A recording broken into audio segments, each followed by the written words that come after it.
నమస్తే sir. Sir ఏంటి sir ప్రస్తుత రాజకీయాల పరిస్థితి ఏంటి? పరిణామాలు ఎలా ఉండబోతున్నాయి? ఎలక్షన్ టైం అయితే దగ్గరికి వచ్చేసింది. ఇంకా 2 నెలల కాలమే ఉంది కదా. మళ్ళీ జగన్మోహన్ రెడ్డి గారు గద్దెక్కుతారని మీకు నమ్మకం ఉందా? 100% రూపాయలు జగన్మోహన్ రెడ్డి గారు మళ్ళీ సీఎంగా ప్రమాణ స్వీకారం చేయబోతున్నారు. అది ప్రజల ఆకాంక్ష. ఇది ప్రజలు మళ్ళీ ఎన్నుకోబోతున్నారు జగన్మోహన్ రెడ్డి ముఖ్యమంత్రిగా. ఎందుకంటే సంక్షేమ పథకాలు కానీ, అమ్మ ఒడి కానీ, జగనన్న విద్యా దీవెన కానీ, డ్వాక్రా మహిళల గురించి కానీ అభివృద్ధి బాగా జరుగుతుంది. సెంటర్లో కూడా మళ్ళీ మేము బాగా అయిపోతున్నాం. సార్ జగన్మోహన్ రెడ్డి గారు అధికారంలోకి వచ్చి సుమారుగా 4.5 ఏళ్ళు పైగానే అవుతుంది కదా. జగన్మోహన్ రెడ్డి గారు వచ్చిన కాడ నుంచి ఆంధ్ర రాష్ట్రం అప్పుల పాలైపోయింది, వెనకబడిపోతుంది, రాష్ట్రాన్ని దోచుకుంటున్నాడు జగన్ రెడ్డి అనేసి ప్రచారాలు అయితే జరుగుతున్నాయి కదా. ఇదంతా కూడా టీడీపీ పార్టీ, జనసేన పార్టీ చేస్తున్నారు. ఇదంతా కూడా ఏంటంటే వాళ్ళు ప్రజలకి వాళ్ళ అధికారంలో ఉన్నప్పుడు చేయలేదు. చంద్రబాబు నాయుడు అన్న వ్యక్తి ప్రజలకి అధికారంలో ఉన్నప్పుడు చేయలేదు. ఇప్పుడు జగన్మోహన్ రెడ్డి గారు నెంబర్ 1 స్థాయిలో చేస్తున్నాడు. ప్రజా పథకాలు ప్రజల ప్రతి గడపకి ప్రోగ్రాం తీసుకోండి. ప్రతి ఎమ్మెల్యే కూడా ఇది వరకు రోజుల్లో ఏ ఎమ్మెల్యే అయినా సరే గడప వెళ్ళాడా? జగన్మోహన్ రెడ్డి గారి ఇవాళ గడప ప్రోగ్రాంలో ప్రతి ఇంటి గుండె చప్పుడి వాళ్ళకి ఏం కావాలి, ఇంకా ఏం పథకాలు అందాలి, వాళ్ళకి ఏమైనా ప్రాబ్లమ్స్ ఉన్నాయా, లోతులో ఇంకా కూడా ఆయన అభివృద్ధి చేసుకుంటూ వెళ్తున్నాడు. మేము ప్రతిపక్షాల మాటలైతే మాత్రం జనాలు కూడా నమ్మే పరిస్థితిలో లేరు. జగన్మోహన్ రెడ్డి గారు వచ్చిన తర్వాత ఇరిగేషన్ ప్రాజెక్టులు అయిపోయాయి, డెవలప్మెంట్ జరగట్లేదు, ఇండస్ట్రీస్ రావట్లేదు, యువత నానా ఇబ్బందులు పడుతున్నారు, ఉద్యోగాలు లేక అనేసి ప్రచారం అయితే జరుగుతుంది కదా. సార్ మేము సచివాలయాల ద్వారా యువతకి 2 లక్షల నుంచి 3 లక్షల ఉద్యోగాలు ఇచ్చామా ప్రజలందరూ కూడా తెలుసు. ఈ ఏరియాలో చదువుకున్న పిల్లలకి సచివాలయాలను ఎంపిక చేసి మరి వాళ్ళు పర్మనెంట్ కూడా చేసి వాళ్ళకి ప్రత్యేక జీవో కల్పించి నెల వాళ్ళకి జీతాలు ఇచ్చుకుంటూ అన్ని ఉద్యోగాలు కల్పించాం. ఈ ప్రతిపక్షాలు ఏదో మాట్లాడుతూ బురద ఎత్తిపోయడం తప్ప జగన్మోహన్ రెడ్డి గారు అన్న వ్యక్తి నెంబర్ 1 స్థాయిలో చేస్తున్నాడు.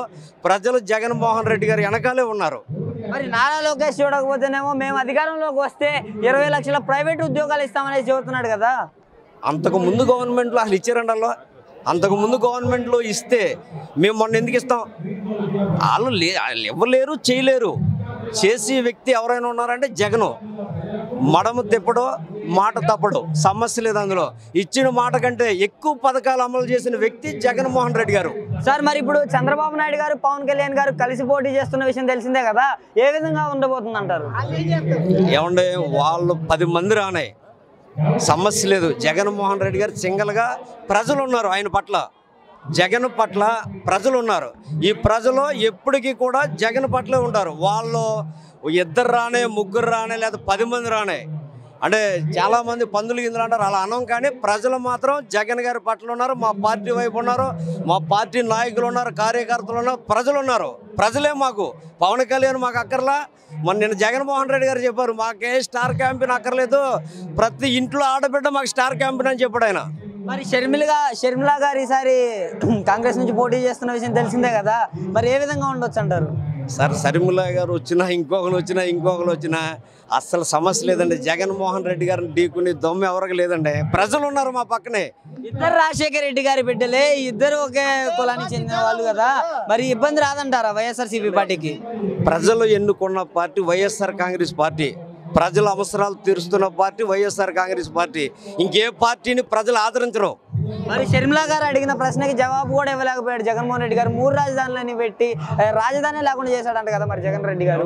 ఇక్కడ ఒక రాజధాని అని చెప్పి టీడీపీ గవర్నమెంట్ వాళ్ళ క్యాస్ట్ వాళ్ళు అభివృద్ధి పట్టడం కోసం బంజారు భూములన్నీ దెబ్బేసి అనేక జీవోలు తెచ్చి అవన్నీ కూడా వాళ్ళ ఒక రాజ్యాన్ని స్థాపించుకుందామని చూశారు.